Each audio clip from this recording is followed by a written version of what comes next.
Alright guys, so today I want to talk to you about rental scam, specifically the top 5 rental scams that I see and how to protect yourself from them. So let's get started. Alright, so first, the very first scam that's pretty obvious and that's out there are advertising leased properties. And what I mean by that is that some of these scammers find properties that are real properties and they create their own advertising for them and represent themselves as if they're the owners, and from that of course they collect information, they collect money, they collect fees, etc., and they scam you out of your money. Another one that also exists, and I've seen this quite a bit, are the fake rentals, and I see those a lot on Zillow. I've even reported them, and this is the way they work. Essentially, they create a totally fake rental. In other words, it doesn't exist. It could be on a street that doesn't exist, or it could be a house but they're advertising it as at a townhome or whatever. Just completely fake. Same thing, information, fees, they get them from you. The next one are overhyped properties, and what I mean by this is oftentimes they give the illusion that they are super nice or in a nice area,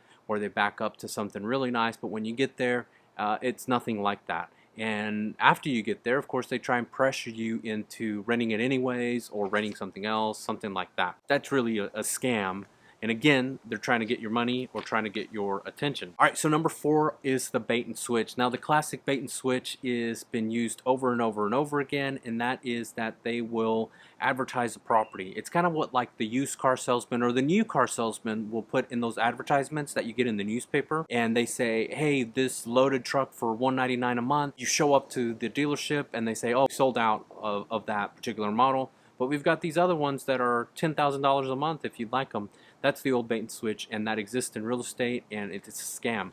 Now, maybe they don't take your money, maybe they don't take your information or any of that sort of thing, but nonetheless, it's scammy, it's icky, it's people that you don't want to deal with. All right, so number 5 would be the altered rental listings, and what happens there is, again, they're real listings, they're altered, they're changed a little bit, whether it be the address, whether it be some information to suit them. Same idea, to get your information and your money, security deposits, whatever it may be. Now keep in mind that when I say information, realize that information is just as valuable as money is to a lot of these scammers, because they can then turn around and use that. Because remember, when you apply, you're giving them your driver's license, where you live, your date of birth, your social security number. That is just as valuable as getting some fees from you, so be on the lookout for that. All right, now that I've scared you with 5 of these scams, I want to give you some information that will help you spot these scams, and of course some tips on what I think you should do to avoid getting scammed. First and foremost is do your research. There's now easier ways to do your research now more than ever. That's because the internet gives you a lot of information, access to a lot of information, and my favorite place to find that information is the appraisal district. Now, I live in the Dallas-Fort Worth area. I live in Texas. We have what are called county appraisal districts, and in there it lists who owns the particular property, and you can cross-check that with who you're dealing with. The other thing I would tell you is to protect your information. Just because they're asking for your social security number doesn't mean that you have to give it to them.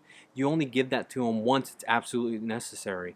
Again, that information is just as valuable as cash and money. They can do a lot of things with that information, and you don't want to be giving that out willingly and freely. Third is always visit the property. Now, I can't tell you how many different people have actually been scammed into giving their fees and deposits and rents and all these other fun things, only to realize that the property doesn't exist and they never visited the property. Instead, they were only sent video or pictures, and a lot of times it's not their property, it's just a big mess. So be sure to visit that property. All right, number 4, never pay in cash. Always pay with a check, always pay with something that's traceable, because cash, it just disappears.